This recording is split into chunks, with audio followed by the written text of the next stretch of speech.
Bener nggak sih Rina Solihin itu adalah oneness dan tidak percaya mukjizat?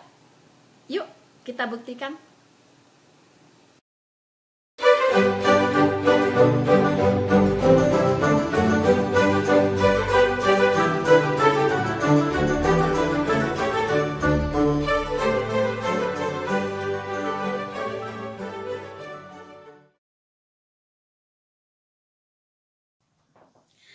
Halo teman-temanku semuanya, bertemu lagi dengan saya Rina Solihin dalam channel Rina Menjawab.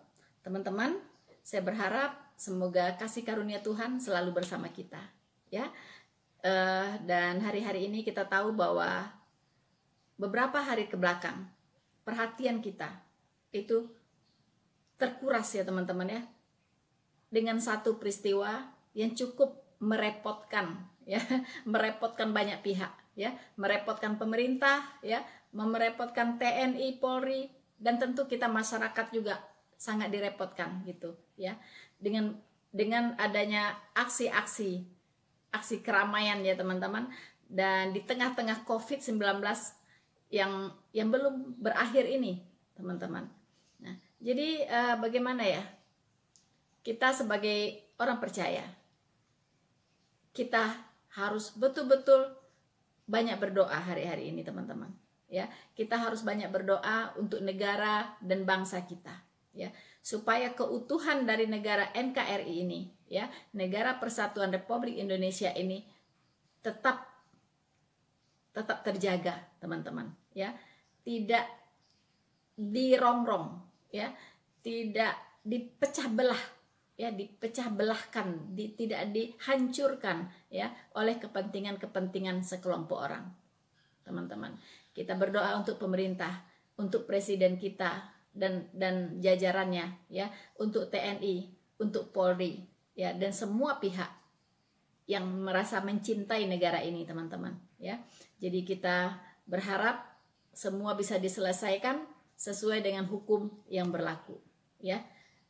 Tegas dan tidak pandang bulu, ya, tidak pandang bulu teman-teman, karena kepentingan negara, kepentingan bangsa harus diletakkan di atas semua kepentingan yang lain, ya.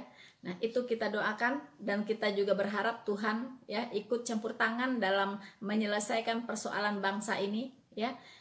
Turut bekerja, Tuhan turut bekerja, ya. Bagaimana cara Tuhan, itu yang apa yang kita harapkan. Kalau manusia tidak bisa menyelesaikan, maka Tuhan sendiri yang akan menyelesaikan.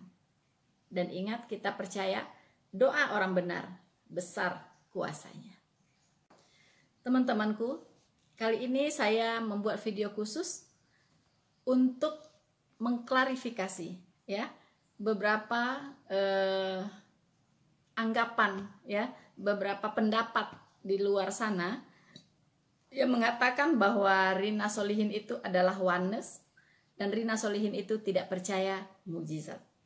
Nah, teman-teman, kenapa saya merasa perlu untuk mengklarifikasi supaya rumor yang beredar bisa diluruskan, teman-teman, ya, bisa diluruskan dan bisa dibikin clear, teman-teman, ya, supaya tidak berkembang semakin jauh, ya.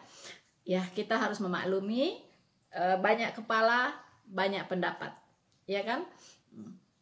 Di kelas saja kita juga bisa melihat guru mengajarkan dengan materi yang sama, dengan cara yang sama, tapi muridnya mengertinya beda-beda, teman-teman, ya. Nah, ini biasa, makanya si guru harus kembali menjelaskan, ya, harus kembali membuat clear supaya si muridnya tidak salah mengerti, ya, teman-teman.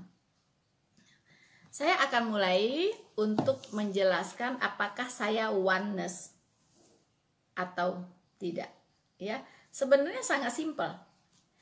Teman-teman bisa melihat dari sederetan video yang sudah saya buat, ya. Itu ada salah satu video saya bicara khusus tentang Allah Tritunggal. Sebenarnya dengan membuka itu video saya sudah tahu bahwa Rina Solihin adalah meyakini hakikat Allah itu adalah Tritunggal, begitu ya. Jadi saya sangat percaya hakikat Allah Alkitab itu adalah Allah Tritunggal, ya. Allah yang esa dalam 3 pribadi, Bapa, Putra, dan Roh Kudus. Ketiganya adalah satu. Ya. Nah, sepertinya kalau untuk Allah Tritunggal kita sudah tahu, karena saya sudah bikin video khusus, ya. Jadi kalau untuk teman-teman lebih tahu bagaimana pandangan saya terhadap hakikat Allah, ya, bagaimana saya memahami hakikat Allah yang ada di Alkitab, silahkan, ya, silahkan dilihat tayangan video saya dalam judul Allah Tritunggal, ya. Sepertinya saya tidak perlu banyak bicara tentang itu, tentang Allah Tritunggal, karena saya panjang lebar menjelaskan di situ, teman-teman, ya. Dan saya juga tidak tahu kenapa ada orang yang punya pendapat, ya, sampai mengatakan bahwa saya adalah oneness. Ya, saya tidak mengerti, teman-teman, ya. Nah, tapi baiklah, saya akan menjelaskan sedikit supaya menambah wawasan perbendaharaan pengetahuan kita juga, yaitu tentang oneness, ya. Apa itu oneness? Saya juga mendengar istilah oneness ini akhir-akhir ini saja, teman-teman, ya. Dulu saya tidak pernah mendengar oneness gitu. Saya belum mendengarnya begitu, teman-teman, ya. Nah, setelah saya pelajari, ternyata oneness itu, ya, itu disebut juga istilahnya Jesus only, ya. Jadi Yesus, ya, hanya Yesus gitu, Jesus only, teman-teman, ya. Jadi Allah itu, Bapa itu adalah Yesus, ya, Tuhan Yesus jelas Yesus, Anak itu adalah Yesus, dan Roh Kudus itu adalah Yesus. Nah, ya. Jadi kalau orang oneness itu mereka berdoa tidak di dalam nama Bapa, Putra, dan Roh Kudus, tidak. Misalnya mereka melakukan baptisan, ya, melakukan sakramen baptisan, teman-teman, ya. Jadi baptislah mereka dalam nama Bapa, Putra, dan Roh Kudus. Itu kan yang diperintahkan di Alkitab. Tapi mereka hanya menyebut dalam nama Yesus begitu saja, ya. Jadi tidak di dalam nama Bapa, Putra, dan Roh Kudus, tidak, ya. Jadi membaptis dalam nama Yesus saja, teman-teman, ya. Di situ kelihatan kalau ada orang berdoa membaptis hanya dalam nama Yesus, itu oneness biasanya, ya, orang oneness, ya, orang yang tidak percaya Allah Tritunggal, teman-teman, ya. Jadi mereka percaya Allah itu esa, ya. Esa, ya, Tritunggal juga percaya Allah itu esa, tapi dalam 3 pribadi, ya, dalam satu kesatuan, ya, 3 pribadi yang berbeda, yaitu Bapa, Putra, dan Roh Kudus, ya. Itu dibedakan berdasarkan perannya, teman-teman, ya, berdasarkan perannya, ya, tidak bisa dicampur gitu. Dilihat perbedaannya itu dari perannya, tapi hakikatnya sama, hakikatnya satu, yaitu Allah, ya. Mereka adalah Allah, ya. Ketiganya adalah satu dalam hakikat sebagai Allah, ya, teman-teman. Makanya kalau kita membaca bahwa ketiganya itu pribadi yang berbeda, ya, pribadi yang berbeda tapi satu hakikat, yaitu ada kesetaraan, yaitu hakikatnya adalah Allah. So, teman-teman, kita akan bisa melihat di Markus 1 ayat 9 sampai 11. Di sini kelihatan sekali, ya, bahwa hakikat Allah yang esa itu adalah dalam 3 pribadi, ya, 3 pribadi yang berbeda, ya. Kita lihat Markus 1 ayat 9 sampai 11. Pada waktu itu datanglah Yesus dari Nazaret di tanah Galilea, ya, dan ia dibaptis oleh Yohanes, ya. Pada saat itu ia keluar dari air, ia melihat langit terkoyak. Ia di sini adalah Yesus Kristus, ya, atau Putra, ya. Ia melihat langit terkoyak dan roh seperti burung merpati. Nah, ya, sudah 2 ini, ya. Yesus keluar dari air, kemudian roh, ya, roh seperti burung merpati turun ke atasnya. Dua pribadi, ya, dua pribadi. Lalu terdengarlah suara dari sorga, ya, terdengarlah suara dari sorga yang berkata, ya, engkaulah anakku yang kukasihi, kepadamulah aku berkenan. Itu adalah suara Bapa di sorga. Ya, dan jadi dalam satu waktu, ya, satu kejadian, ya, satu peristiwa, ada 3 pribadi Allah yang sekaligus menyatakan dirinya di situ, ya, yaitu anak, ya, atau putra, ya, kemudian Roh Kudus dan Bapa sendiri, ya. Nah, itu menyatakan dirinya di peristiwa ini sekaligus dalam waktu yang bersamaan, dalam satu peristiwa, teman-teman.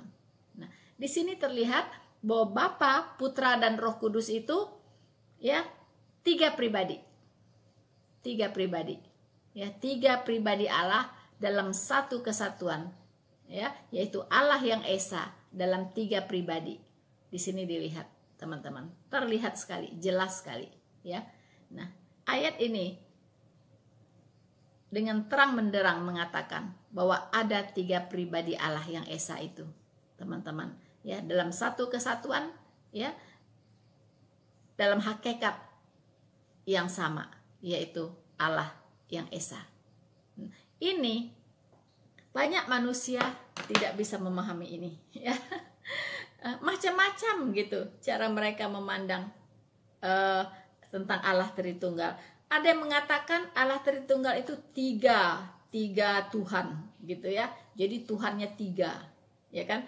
Ada Tuhan Anak, ada Tuhan Bapa, ada Tuhan Roh Kudus. Wah, itu betul-betul kacau ya, teman-teman ya. Nah, dia tidak tahu bahwa Tritunggal, ya, jangan ngomong cuman tri aja, tapi tunggalnya dikemanain gitu. Tunggalnya itu harus dipahami, itu adalah Esa, tunggal, satu.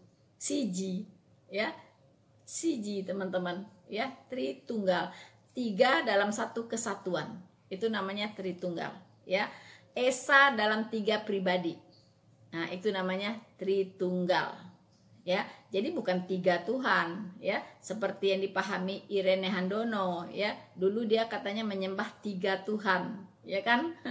Ya, pantesan, ya, teman-teman, salah kaprah dalam memahami hakikat Allah Alkitab. Nah, saya sering mengatakan bahwa kita manusia ini baru bisa mengenal Allah, ya, yang maha dahsyat itu sejauh Allah itu memperkenalkan dirinya kepada kita. Ini pegang baik-baik, teman-teman, ya. Otak kita yang secuil ini tidak akan mampu, ya, memahami misteri Allah, ya, yang begitu luar biasa, begitu dahsyatnya, yang tidak akan bisa terjangkau oleh pikiran kita, begitu. Makanya Allah itu berkepentingan untuk menyatakan dirinya kepada kita melalui Alkitab, ya, melalui firman-firmannya di Alkitab, begitu. Nah, nabi dan rasul itu ditugaskan untuk menuliskan, begitu ya. Jadi kalau Alkitab mengatakan bahwa hakikat Allah itu adalah Tritunggal, ya, Tritunggal, ya, itu Allah memperkenalkan dirinya, menyatakan dirinya dalam konsep Allah Tritunggal. Jadi jangan coba-coba, begitu. Jangan berpikir lagi, jangan membuat lagi Allah yang sesuai dengan pikiran masing-masing, begitu, ya. Tapi banyak orang menciptakan Tuhan menurut pikirannya masing-masing, begitu. Ini aneh gitu, ya. Dia baru bisa menerima Allah itu seperti ini, misalnya, karena itu sesuai dengan pikiran dia, begitu, ya. Karena bisa dipahami, bisa diterima oleh pikiran dia yang sangat terbatas itu, begitu, ya. Kalau Allah misalnya dikatakan Allah Tritunggal yang Esa, wah, otaknya tidak mampu untuk menerima itu, ya, tidak mampu untuk memahami itu, apa pula itu, gitu ya. tiga pribadi dari Allah yang esa. Waduh, bagi dia itu sesuatu yang tidak mungkin, yang tidak bisa dia pahami, begitu ya teman-teman. Saya katakan, kalau Anda bisa memahami Allah tanpa Allah memperkenalkan dirinya kepada Anda, berarti Allah itu sama dengan Anda, ya. Berarti Allah itu nggak beda aja dengan Anda gitu, ya, yang bisa Anda pahami, begitu kan? Nah, tapi saya kasih contoh, jangankan Allah, ya. Misalnya, bagaimana orang bisa mengenal Rina Solihin, ya. Misalnya saya bertemu dengan seseorang, tidak pernah berkenalan sebelumnya, tidak pernah bertemu sebelumnya, ya, tidak ada kontak apapun sebelumnya. Kemudian, bagaimana cara orang ini mengenal saya? Coba teman-teman pikirkan, ya. Coba bayangkan juga. Bagaimana caranya orang ini bisa mengenal Rina Solihin? Tanpa saya berkata-kata, tanpa saya memperkenalkan diri. Kira-kira bisa nggak dia mengenal saya? Bisa tidak? Ya, bisa saja dia tanya-tanya ke si A, si B, si C, ya. Nah, belum tentu juga si A, si B, si C itu mengenal saya dengan baik, ya kan? Kalau si A, si B, si C itu tidak mengenal saya, maka orang ini akan mendapatkan informasi yang salah tentang saya, begitu. Orang ini baru bisa mengenal saya dengan benar kalau saya sendiri yang memperkenalkan diri saya kepada dia, begitu, ya. Nah, dia hanya bisa mengenal saya sejauh saya memperkenalkan diri saya kepada dia, gitu. Mungkin saya akan memperkenalkan nama saya, ya. Nama saya Rina Solihin, ya kan? Nah, ya, pekerjaan saya seorang penginjil, misalnya begitu, ya, dan seorang konsultan keuangan, begitu kan? Nah, orang ini hanya akan tahu 3 itu saja tentang Rina Solihin, ya. Bahwa namanya wanita ini Rina Solihin, ya, dia seorang penginjil dan dia juga sebagai seorang konsultan keuangan. Nah, cuman itu saja. Ya, itu saja yang dia tahu. Dia tidak akan tahu saya di mana saya tinggal. Dia tidak akan tahu apa aktivitas saya sehari-hari selain dari yang dia tahu tadi. Dia tidak akan tahu tentang keluarga saya. Dia tidak akan tahu tentang hal-hal yang lain tentang saya. Ya, hanya sebatas saya memperkenalkan diri saya kepada dia. Begitu. Itu namanya kenal, ya. Tapi kalau ada orang tahu, nah, itu berbeda teman-teman, ya. Kalau saya bisa tahu si artis itu misalnya, oh ya, saya tahu, saya pernah lihat dia main sinetron, saya tahu, tapi saya tidak kenal, begitu kan? Saya tahu saja, tapi saya tidak kenal bagaimana dia, ya, kemudian tentang keluarganya, segala macam tentang dia, saya tidak tahu. Tapi saya tidak kenal, saya cuma tahu aja bahwa dia itu pemain sinetron, sudah, itu tahu. Tapi kenal betul-betul mendapatkan informasi yang jelas, ya, dari orang yang bersangkutan, begitu, ya. Bahkan dia tahu bagaimana pikiran saya, ya, bagaimana pola pikir saya, jalan pikiran saya, ya, sikap saya, apa kesenangan saya, apa yang tidak saya sukai, apa yang saya sukai, ya, kemudian hobi saya apa. Nah, itu berarti dia mengenal saya. Terus makanan kesenangan saya apa, makanan yang tidak saya sukai apa. Nah, berarti dia mengenal saya, teman-teman. Nah, itu baru antara manusia dengan manusia, ya. Sudah tidak bisa mengenal seseorang kalau bukan seseorang itu sendiri memperkenalkan dirinya kepada kita secara langsung, begitu, ya. Nah, apalagi Allah, begitu, yang maha segalanya, yang maha dahsyat, yang maha besar, teman-teman, ya. Bagaimana mungkin kita bisa mengenal Allah yang begitu kompleks, ya, jika Allah itu sendiri tidak memperkenalkan dirinya kepada umat manusia ini, teman-teman. Ya, jadi kita bersyukur sekarang ada Alkitab, ya. Ada firman Tuhan tertulis di sini lengkap, ya. Tuhan memperkenalkan dirinya sesuai dengan yang Dia anggap cukup bagi kita, ya, tentang apa yang harus kita ketahui tentang Dia, begitu. Nah, sebatas yang Dia kasih tahu itulah Tuhan menganggap ini cukup, begitu. Nah, di Alkitab Dia memperkenalkan diri, menyatakan dirinya sebagai Allah Tritunggal, ya. Seperti yang kita lihat baca di Kejadian 3, ya. Baiklah kita jadikan manusia, ya, kita ciptakan manusia menurut gambar dan rupa kita. Itu Allah itu bicara dengan siapa? Kok kita? Allah itu kan cuma satu sendiri, Esa. Tapi kok Dia ngomong kita? Dengan siapa Allah bicara? Nah, Dia akan menciptakan manusia ini seturut gambar dan rupa kita, katanya. Kita siapa? Berarti kan jamak tuh. Siapa itu? Nah, itulah Dia, ya. Itulah Dia. Ada Yesus Kristus di situ, ada Roh Kudus di situ, ada Bapa di situ. Ya, itulah kita. Ya, makanya di Yohanes, kitab Yohanes, ya, juga kita baca bahwa Yesus Kristus itu adalah Sang Pencipta. Bahwa Dia sudah ada di dalam dunia, dunia dijadikan olehnya, ya kan? Nah, Dia sudah datang kepada milik kepunyaannya, namun milik kepunyaannya itu tidak menerimanya. Ya, semua orang yang menerimanya diberinya kuasa menjadi anak-anak Allah. Nah, di situ jelas dunia dijadikan olehnya, ya, oleh Tuhan Yesus. Nah, di Kejadian 3 tadi, baiklah kita jadikan manusia menurut gambar dan rupa kita. Ya, termasuk di situ Yesus Kristus. Makanya di Yohanes juga dikatakan, ya, Dia sudah ada di dalam dunia, dunia dijadikan olehnya. Teman-teman, jelas, ya. Jadi firman Tuhan itu tidak ada yang bertabrakan. Semua sinkron, ya, semua serasi. Tidak ada yang bertentangan. Ya.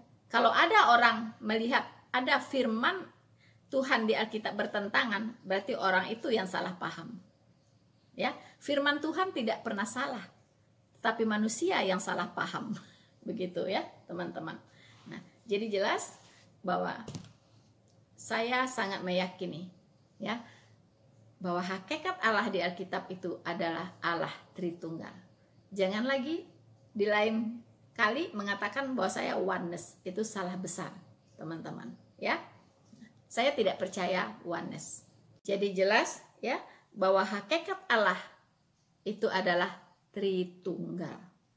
Itulah satu-satunya Allah, pencipta langit dan bumi.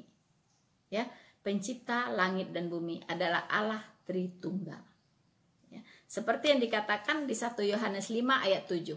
Ya, ada 3 yang memberi kesaksian di sorga, yaitu Bapa, Putra, dan Roh Kudus. Ketiganya adalah satu. Ya, ketiganya adalah satu, teman-teman. Ya, jelas, ya, di sini, ya. Jadi kalau Allah sudah menyatakan dirinya, ya, sebagai Allah Tritunggal, jangan lagi bikin-bikin Allah yang lain sesuai dengan pikiran Anda. Ya. Jangan lagi karena tidak paham lalu membikin Tuhan sendiri sesuai dengan pikiran yang bisa diterima oleh pikirannya, begitu. Ya, tidak begitu. Karena Allah itu penuh misteri, ya, yang tidak terjangkau oleh pikiran Anda, ya. Jadi saya ulangi, kita hanya bisa mengenal Allah seperti apa Allah sejauh Allah itu memperkenalkan dirinya kepada kita. Selebihnya tidak usah pikirkan, ya. Tidak usah Anda pikirkan, karena sampai botak pun Anda tidak akan tahu, begitu. Tidak akan mampu untuk mengenal Allah di luar informasi yang Dia berikan sendiri melalui firman-firmannya di Alkitab. Oke? Lalu yang kedua, teman-teman, ya, apa yang dikatakan oleh kicauan burung di luar sana ya, bahwa Rina Solihin tidak percaya mukjizat. Nah, ini seru teman-teman, ya. Terus Anda saksikan video ini, ya. Sebelumnya jangan lupa untuk terus mendukung channel Rina Solihin dengan cara like, subscribe, dan share video ini, ya, supaya berita kebenaran itu terus bisa digaungkan, teman-teman. So, teman-temanku, saya akan mengklarifikasi apakah saya betul-betul tidak percaya mukjizat. Ya, teman-teman, saya boleh mengatakan dengan jujur bahwa hidup saya itu mengalami begitu banyak mukjizat, teman-teman. Ya, begitu banyak mukjizat. Mungkin kalau saya ceritakan, ya, saya tuliskan, waduh, itu bisa bikin satu buku, teman-teman. Ya, mukjizat-mukjizat yang dialami oleh Rina Solihin, begitu ya teman-teman ya. Itu bisa menjadi satu buku, teman-teman ya. Jadi sangat tidak benar bahwa Rina Solihin itu tidak percaya mukjizat, karena Rina Solihin itu hidup dengan mukjizat-mukjizat Tuhan, teman-teman. Mukjizat terbesar yang saya alami adalah ketika saya bisa percaya kepada Yesus Kristus sebagai Tuhan dan Juru Selamat saya yang hidup. Itulah mukjizat terbesar dalam hidup saya yang saya alami, teman-teman. Ya, saya dulunya yang merupakan orang yang tidak mengenal Allah. Ya, saya dulunya orang yang tidak mengenal Tuhan, teman-teman. Ya, saya dulunya yang hidup dalam kegelapan, tiba-tiba bisa keluar, teman-teman.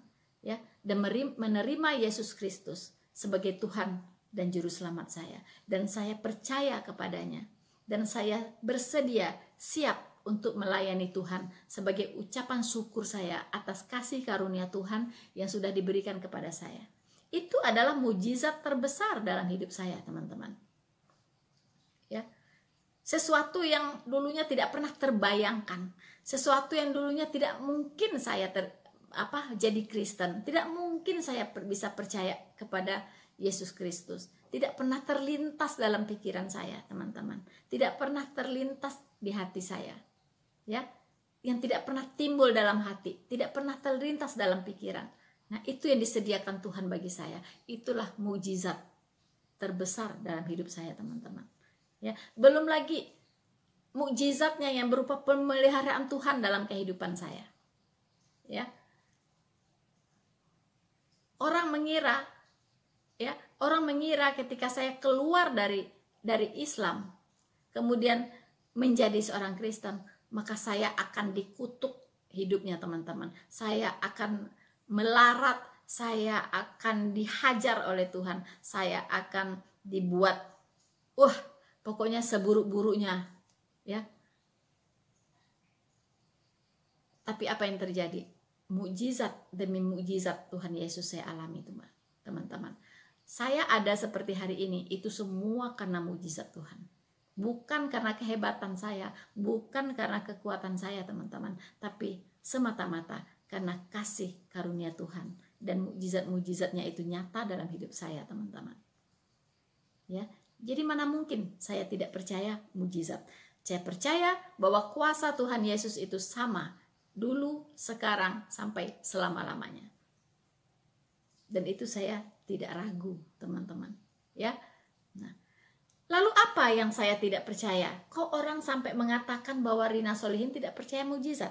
Rupanya mereka salah paham, ya, teman-teman ya.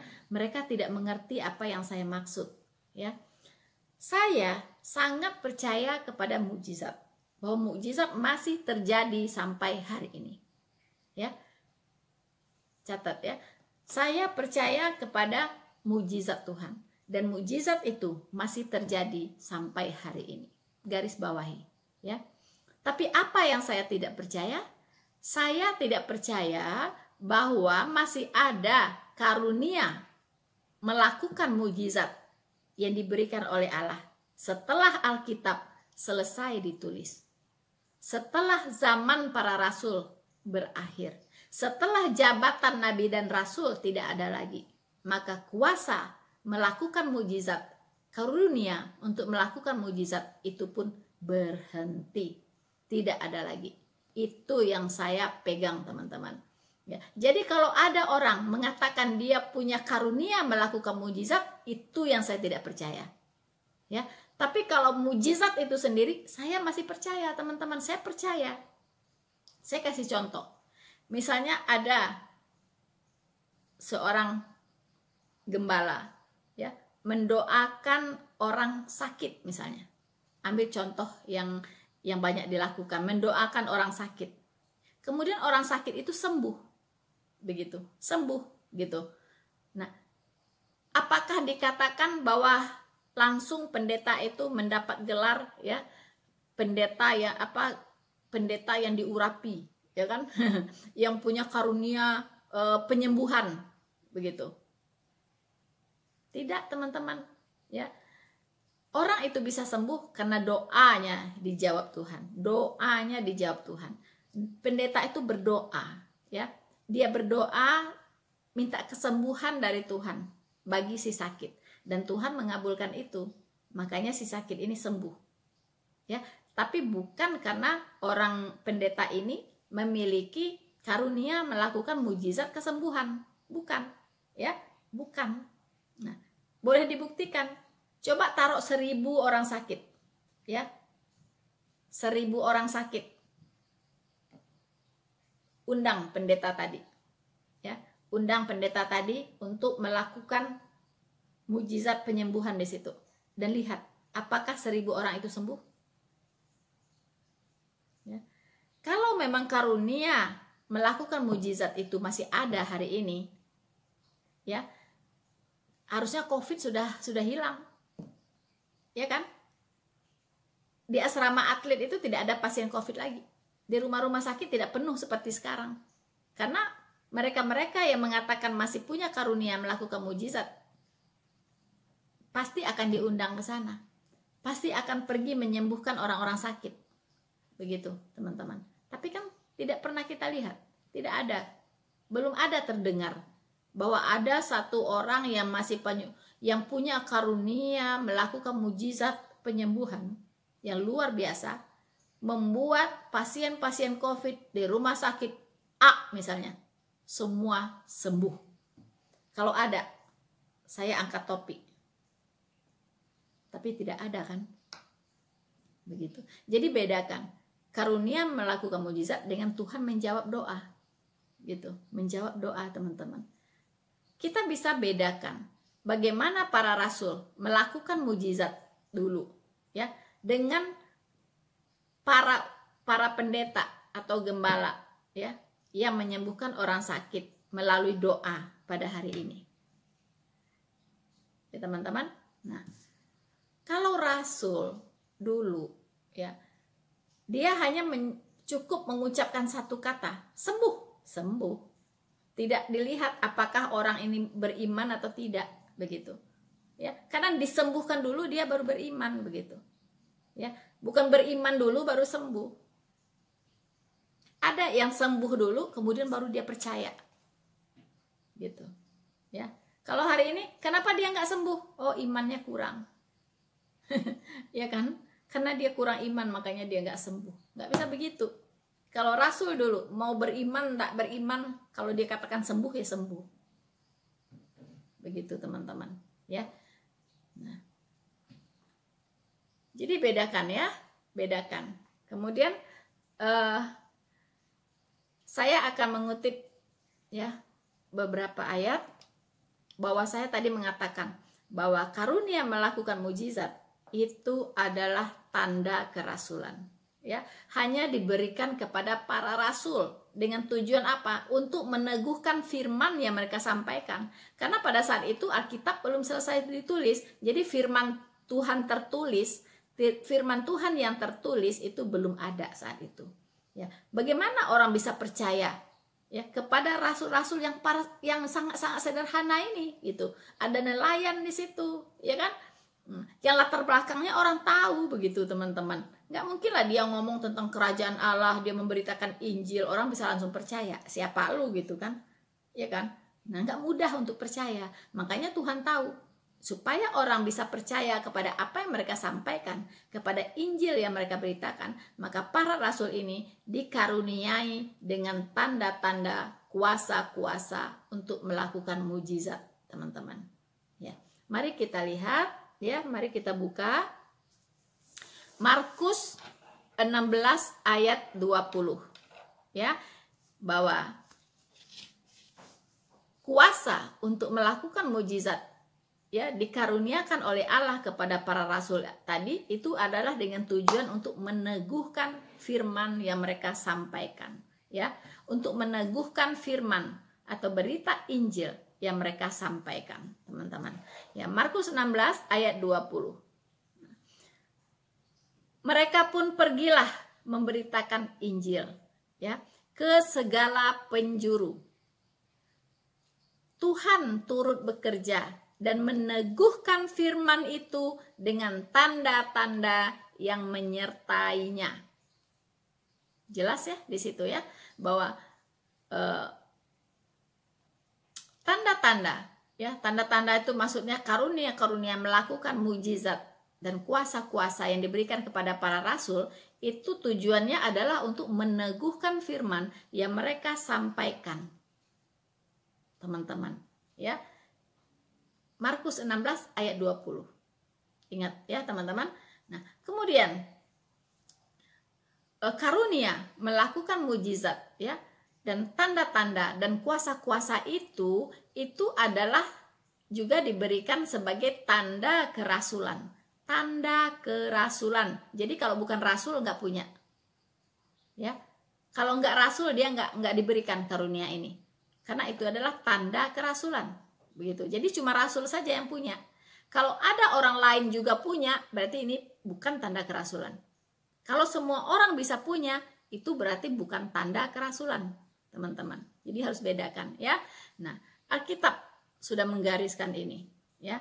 2 Korintus 12 ayat 12 mengatakan, segala sesuatu, ini Rasul Paulus yang mengatakan, ya, segala sesuatu yang membuktikan bahwa aku adalah seorang rasul, ya, dengarkan baik-baik, yang membuktikan bahwa aku adalah seorang rasul telah dilakukan di tengah-tengah kamu, ya, dengan segala kesabaran, oleh tanda-tanda, mujizat-mujizat, dan kuasa-kuasa.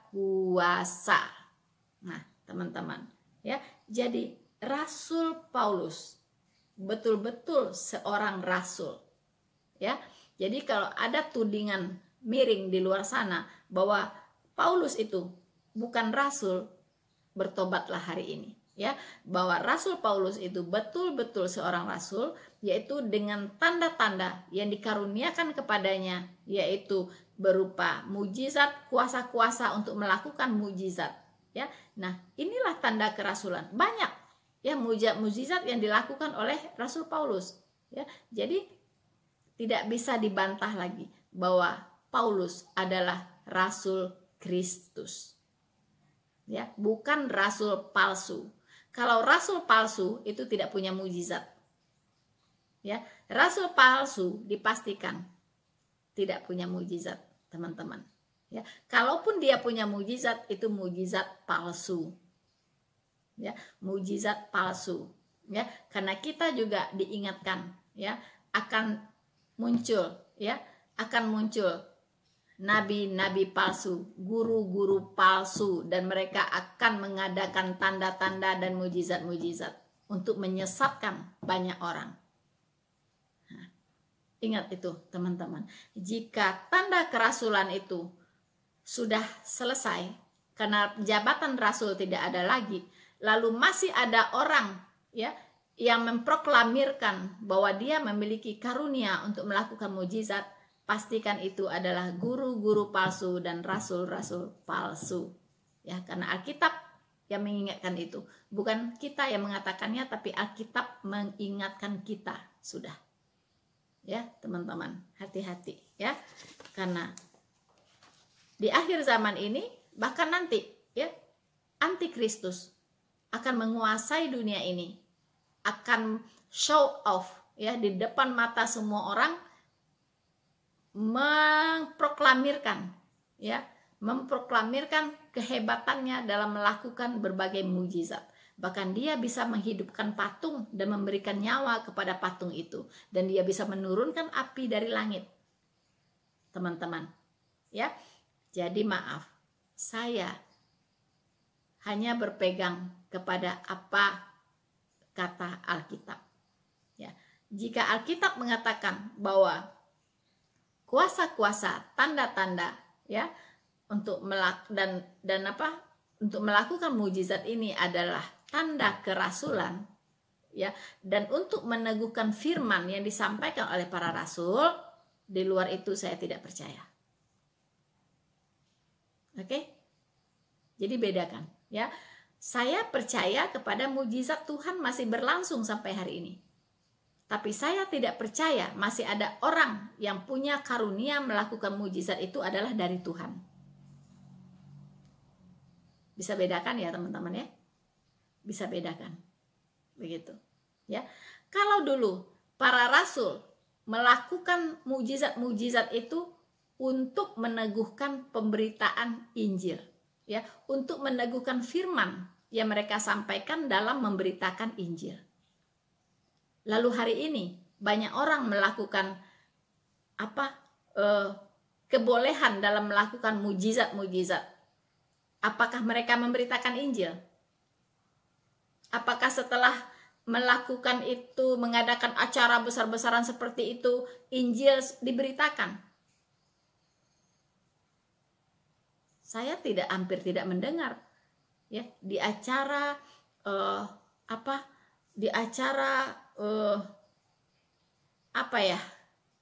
KKR lah biasanya, ya, di acara KKR melakukan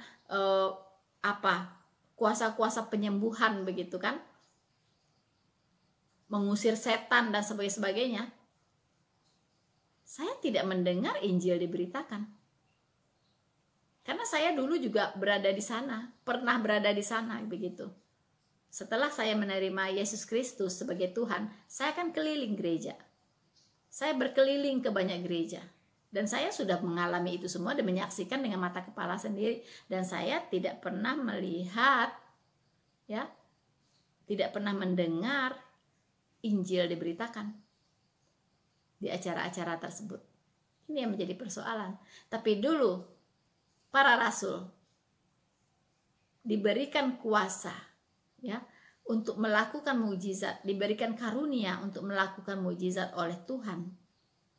Itu adalah untuk meneguhkan firman dalam pelayanan mereka memberitakan Injil. Yang diserukan dalam pemberitaan Injil itu adalah pertobatan. Ini yang penting, ya. Dalam pemberitaan Injil yang diserukan adalah pertobatan. Yang dibicarakan adalah dosa. Dosa yang akan bisa membawa orang kepada maut. Dan dosa itu harus dibereskan dengan cara bertobat sungguh-sungguh dan menerima Yesus Kristus sebagai Tuhan dan Juru Selamat. Apakah itu yang diberitakan di banyak acara-acara kesembuhan? Melakukan banyak unjuk kebolehan, ya, dalam melakukan penyembuhan, usir setan dan sebagainya. Adakah Injil seperti itu yang diberitakan? Adakah pertobatan di situ diserukan?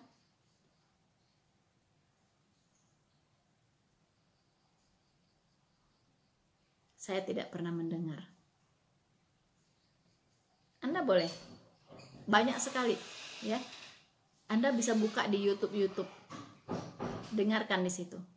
Apakah di situ Injil diberitakan? Apakah di situ pertobatan diserukan? Apakah di situ dosa dibahas?